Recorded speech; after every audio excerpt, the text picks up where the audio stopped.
payer donc la décision découlant de l'ancienne fédération donc d'un salaire de 500 000 francs, une indemnité, j'allais dire,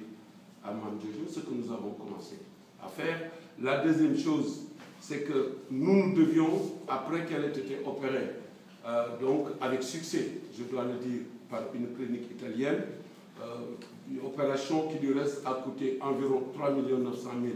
si on se réfère aux documents bancaires que nous avons et non 8 millions comme aussi annoncé par le passé. Nous avons décidé justement de continuer cet engagement de notre fédération à aider Mame Jojo Diouf à prendre en charge sa rééducation. C'est dans ce cadre que nous étions en contact permanent avec elle, le secrétaire général, Madame la trésorière qui avait charge, donc, comme vous le savez, de gérer l'argent de la fédération, et beaucoup d'autres membres du comité qui, par des relations différentes, donc,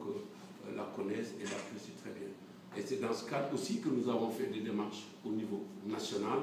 pour voir comment il était possible, en faisant appel à la solidarité de notre pays, de prendre en charge son cas. Et donc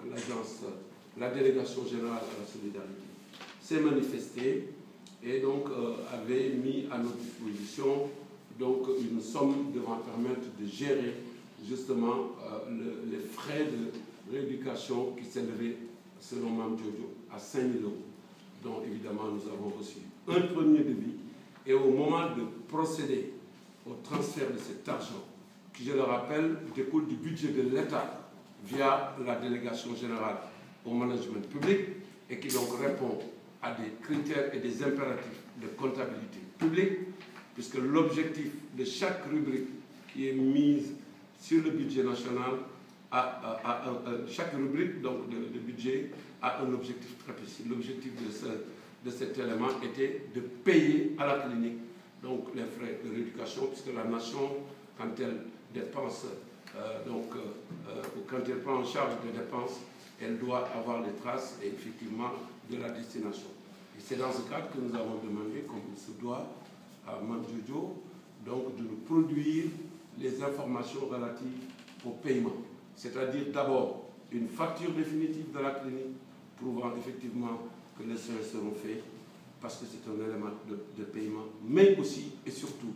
le numéro de compte bancaire de la clinique, comme cela fut fait lors de l'opération, donc le numéro de compte bancaire de la clinique qui devait, elle, se charger de la rééduquer. Je note simplement que cette clinique est différente de celle qui avait procédé à l'opération. Et c'est là où nous avons eu un certain nombre de problèmes, puisque les factures que nous avons reçues,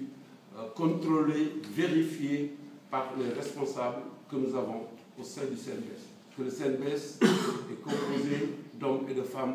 de grande qualité, d'hommes et de femmes responsables. Nous avons un général, nous avons des colonels, nous avons un commandant, nous avons un capitaine, pour ne parler de ce corps, mais nous avons aussi des chefs d'entreprise. Nous avons des passionnés du basket, nous avons de grandes dames qui ont fini de prouver leur amour, leur loyauté, leur dignité, leur engagement pour leur pays. Et donc, nous sommes guidés aussi par les règles de la comptabilité publique. Et puisque nous avions la certitude,